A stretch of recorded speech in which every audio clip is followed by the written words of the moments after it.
Die Kunst ist das Werkzeug der Ewigkeit der Ideen, schreibt Karl Friedrich Schinkel, der mit seinen klassizistischen Bauten die Architektur Preußens maßgeblich prägende Baumeister. Schinkel ist als Hofarchitekt König Friedrich Wilhelms III. Überall im Land tätig, entwirft und baut die Kirchen, Theater, Denkmäler des aufstrebenden Staates. Eines seiner bekanntesten Bauwerke ist die Neue Wache in Berlin, ab 1816 errichtet als eines der Wachgebäude für das königliche Palais unter den Linden. Das Gebäude ist heute die zentrale Gedenkstätte der Bundesrepublik Deutschland für die Opfer von Krieg und Gewalt. Zwischen 1825 und 1839 errichtet er mit dem Alten Museum der Bildenden Kunst einen beeindruckenden Tempel. Neben seiner Tätigkeit als Architekt oder sogar Bühnenbildner ist Karl Friedrich Schinkel aber auch einer der bedeutendsten Maler der deutschen Romantik. Seine Gemälde zeigen oft märchenhafte romantische Landschaften mit Burgen und gotischen Kathedralen, die aus ihrer Umgebung herauszuwachsen scheinen, integraler Bestandteil der Landschaft sind. Die Architektur ist die Fortsetzung der Natur in ihrer konstruktiven Tätigkeit, bemerkt Schinkel an anderer Stelle. Ein Gedanke, der der pantheistischen Sicht der Romantiker von einer Einheit von Gott und Natur, von Schöpfung nahesteht. Wenig überraschend ist Schinkel ein großer Bewunderer des Zeitgenossen Caspar David Friedrich, dessen 1810 vom preußischen König erworbener Mönch am Meer als Leihgabe des Kronprinzen wohl zwischenzeitlich in Schinkels Arbeitszimmer hing. Schinkel selbst schafft in seinen Gemälden Visionen einer idealisierten, insbesondere die deutsche Vergangenheit in ein idyllisches Licht rückenden Welt, in der immer wieder Fantasiegebäude wie gotische Kathedralen zentraler Blickpunkt sind. Werke wie die Mittelalterliche Stadt am Fluss oder der Blick in Griechenlands Blüte offenbaren dabei seine durchaus verklärte Sehnsucht nach Schönheit und Ordnung. Im Gegensatz zum Beispiel zu Caspar David Friedrich beschränkt er sich dabei aber nicht auf die deutschen Lande, sondern verortet seine Szenen auch wiederholt in Italien, dem Sehnsuchtsland des klassisch gebildeten Bürgers, das er selbst bereits von 1803 bis 1805 intensiv bereist. Die Malerei betreibt Schinkel mit besonderer Intensität in den Jahren von 1806 bis 1816. In einer Zeit also, in der er aufgrund der napoleonischen Besatzung Preußens und der sich anschließenden Befreiungskriege kaum konkrete Bauaufträge erhält. Die entstehenden Landschaftsbilder weisen einen engen Bezug zur Architektur auf. So konnte sich der malende Schinkel weiter als visionärer, dabei zugleich in die als Vorbild wahrgenommene Vergangenheit blickender Architekt betätigen. Vielleicht gerade, weil er als Maler ein Autodidakt war, nahm Schinkel mit seinen Architekturvisionen in der romantischen Landschaftsmalerei seiner Zeit eine durchaus eigenständige Position ein, die von seinen Zeitgenossen sehr geschätzt wurde. Das querformatige Gemälde Gotischer Dom am Wasser zeigt einen Blick auf eine von hinten von der Sonne beschienene Kathedrale auf einem massiven, teils natürlichen, teils aus massiven Steinquadern errichteten Sockel mit großer, ihn einfassender Freitreppe. Umlaufend um die Halbinsel findet sich ein im Schatten der Erhebung beinahe schwarzes Gewässer, dessen Ufer mit Kajen eingefasst und von Booten gesäumt ist. Auf der steinernen Uferpromenade bewegen sich einzeln und in Gruppen Menschen, scheinbar gerade den Booten entstiegen und auf dem Weg zum Dom hinauf. Hoch über ihnen erhebt sich, eingefasst von einem Halbring aus Eichen, auf einem Plateau die imposante viertürmige Kathedrale in den Abendhimmel. Die filigrane Architektur ihres äußeren Strebwerks lässt das Licht der dahinterstehenden Sonne durch die diaphane Struktur des Gebäudes dringen. Dem Betrachter zugewandt ist die Apsis, auf der vom Betrachter abgewandten Seite ist das Westwerk mit seinen 2 Flankentürmen erkennbar. Links des Doms und an den aufragenden Sockel geschmiegt finden sich die aus verschiedenen Epochen stammenden Gebäude einer mittelalterlichen Stadt, die sich vom Ufer aus den Hügel hinauf ausdehnt. Erkennbar sind hier Bürgerhäuser, aber auch der typische Turm einer mittelalterlichen Wehranlage oder eines Stadttores sowie die Basilika eines öffentlichen Gebäudes, vielleicht einer Markthalle oder eines Rathauses. Zur Rechten des Doms führt eine mit Kapellen verzierte Brücke auf hohen romanischen Bögen hinüber zu einem anderen, vom Hauptteil der Stadt durch das Gewässer abgetrennten, an einer Steilklippe stehenden Teil der Stadt. Auch hier finden sich Wohngebäude, im Stil an die italienische Renaissance erinnernd, und Befestigungsanlagen sowie ein römisch anmutender Rundtempel oben am Hügel. Unten am Wasser erkennen wir Säulen und Tympanon eines weiteren antiken Tempels. Im Vordergrund der Szene findet der Betrachter einen aus massiven Blöcken gefügten Bootsanleger mit verzierter, an einen Betstock erinnernder Stele, daran von ihren Besitzern an Ringen vertäute Boote. Geschäftige Menschen in einfacher Kleidung entladen Waren, andere sitzen oder stehen ins Gespräch vertieft. Ein Paar scheint darauf zu warten, in eines der gerade noch zu entladenen Boote einzusteigen, vielleicht um sich ebenso wie die Figuren im Hintergrund zum Dom herüberfahren zu lassen. Auffällig ist der sich über die Szene erstreckende stimmungsvolle Abendhimmel mit von hinten beleuchteten, dadurch dunkel erscheinenden Wolken. Sie fangen das Licht der untergehenden Sonne ein. Klares optisches Zentrum ist so die sich am Himmel vor dem Licht der Abendsonne dunkel abzeichnende Kathedrale. Die Horizontlinie des zentralperspektivisch angelegten Werks, konstruktiv durch die Treppen ermittelbar, teilt die Bildfläche im Verhältnis 1:4, so dass der Himmel deutliches Übergewicht erhält. Die Fläche unterhalb des Horizonts rechts der Mittelsenkrechten ist dominiert von der dunklen Wasserfläche des Flusses.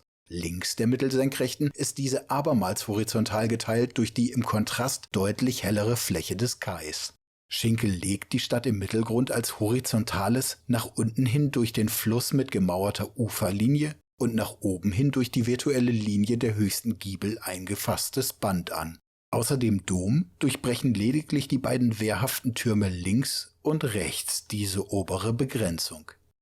Innerhalb dieses Bandes ist eine Brechung der Flächen durch die spitzen Dreiecksform der Gebäudedächer links und rechts erkennbar, die zugleich einen subtilen Formenkontrast zu den runden, organischen Formen des Sockels und der Bäume bilden. Die dunkle Baumgruppe setzt den Dom nach oben hin zum gleichfarbigen Stadtband ab. Die Fläche des Domes hingegen erscheint in ihrer Lichtdurchlässigkeit und von starken vertikalen Binnenstrukturen geprägten Anlage aufgebrochen. Die relative Ähnlichkeit der Farben lässt das Bild dabei als im Wesentlichen in zwei horizontale Flächen, Himmel und Erde, aufgeteilt wirken. Der Himmel ist strukturiert in 3 Bereiche. Die Außenbereiche mit dunklen, von hinten beleuchteten und von starken Binnenstrukturen gebrochenen Wolken, den blauen Abendhimmel sowie die helle Abendsonne hinter dem Dom, die an dieser Stelle für den deutlichsten Kontrast heller und dunkler Flächen sorgt. Die starke Zergliederung der erdgebundenen Strukturen und Flächen lässt die Flächenanlage des Himmels trotz ihrer Binnendifferenziertheit dennoch im Vergleich optisch ruhiger wirken. Der perspektivisch konstruierte Bildraum ist im Wesentlichen in 3 Ebenen aufgeteilt. Im Vordergrund liegt der Anleger mit klar individualisiert herausgearbeiteten Figuren, der Stele und den Booten. Im Mittelgrund erstreckt sich über die gesamte Breite des Formats das Band der Stadt mit Dom. Als verbindendes motivisches Element dieser beiden Ebenen und in diese auch vordringend dient hier die Wasserfläche. Vorder- und Mittelgrund werden ebenso durch ähnliche Farbigkeit verbunden. Im Hintergrund bildet der Himmel mit Wolken und Abendsonne den räumlich offenen Abschluss des Bildraumes. Schinkel legt aufgrund dieser Beleuchtungssituation im Vorder- und Mittelgrund teils tiefe Schatten an. Der niedrige Stand der Sonne lässt ihre Strahlen nicht mehr über die Dächer und den Dom reichen. So wird die allgemeine Raumwirkung verstärkt, aber auch die Plastizität der Gegenstände betont. Der Weg in die Bildtiefe ist für den Betrachter durch das jenseitige Flussufer und seine auf die Felsen gebauten, hochaufragenden Gebäude versperrt. Die Staffagefiguren im Vordergrund werden durch die in den Sockel des Domes hineinragende und die Ebenen so verbindende Stele auf den Raum der am jenseitigen Ufer liegenden Stadt bezogen, an diese als ihr zugehörig verwiesen. Der Mittel- und Hintergrund erfahren eine Verbindung durch die hoch in den Himmel aufragende Silhouette des Domes, der in seiner herausgehobenen, herausragenden Position eine formale und schlussendlich auch motivisch bildnarrative Mittlerstellung zwischen Himmel und Erde einnimmt. Grundsätzlich erzeugt Schinkel den Bildraum subtil, maßgeblich durch einfache raumschaffende Mittel, Höhenunterschiede auf der Bildebene, Größenunterschiede und Verkleinerungen, zum Beispiel der Figuren im Vorder- und Mittelgrund, Überschneidungen und Verdeckungen wie bei den Gebäuden. Er nutzt darüber hinaus, valoristisch arbeitend, eine reduzierte Palette, um farb- sowie eingeschränkt luftperspektivische Effekte zu erzielen. Der Vordergrund wird dominiert von warmen Farben, braun-ockertöne, warmes Dunkelgrün, Der Hintergrund ist hingegen in grundsätzlich kühleren, aber mit gelb gebrochenen Farben angelegt. In der von Schinkel genutzten Farbperspektive erlebt der Betrachter indes keine als disharmonisch oder spannungsgeladen wahrgenommene Kontrastierung der warmen Töne des Vordergrundes mit denen des Himmels, da diese durchgehend mit warmen Farben gebrochen sind, Schinkel ein reines Weiß vollständig vermeidet. Das warme Licht der Abendsonne wird mit Weiß getrübt und aufgehellt, wodurch der starke Hell-Dunkel-Kontrast den Dom gegen die Abendsonne abhebt. Es wird aber auch klar, dieser Kontrast dient der Betonung des Gebäudes, nicht seiner Abtrennung aus der Bildsituation. Im Gesamtwerk auffällig ist die farbliche Verbundenheit von Elementen der Natur, wie zum Beispiel den Felsen, mit Menschenwerk, zum Beispiel den Gebäuden und Hafenanlagen. Dadurch vermitteln diese den Eindruck von Einheit, Gemeinsamkeit. Es sei an dieser Stelle abermals auf Schinkels programmatische Aussage verwiesen, Architektur sei die Fortsetzung der Natur in ihrer konstruktiven Tätigkeit. Er macht genau dies hier sichtbar, erinnert an die irdisch vergängliche Natur der menschlichen Tätigkeit. Ein Grundgedanke, der sich in den in der Romantik so verbreiteten Ruinendarstellungen noch deutlicher manifestiert. Schinkel zeigt dem Betrachter hier den Blick auf eine fiktive, idealisiert konstruierte Stadtlandschaft, die es so in Deutschland nicht gibt.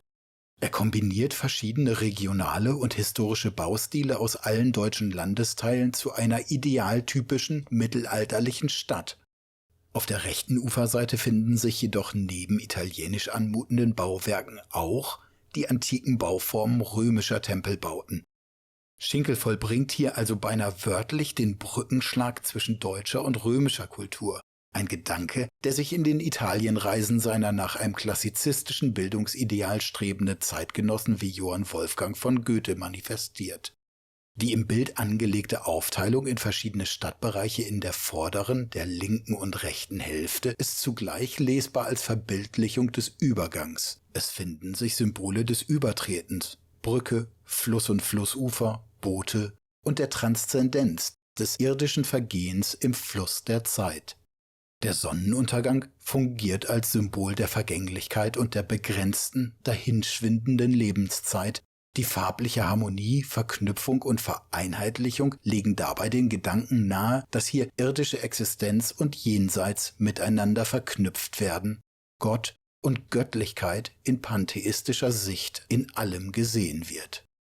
Aber auch deutliche Bezüge zu Motiven der griechischen Mythologie, dem Totenfluss Styx mit seinem Fährmann Charon, der die Lebenden vom Diesseits ins Jenseits hinüberfährt, sind in den Figuren im Vordergrund erkennbar. Zugleich fungiert der herausgehobene, mit den Türmen die Verbindung in den Himmel herstellende Dom als Element der Verbindung von weltlich-irdischem Dasein zum göttlichen Jenseits.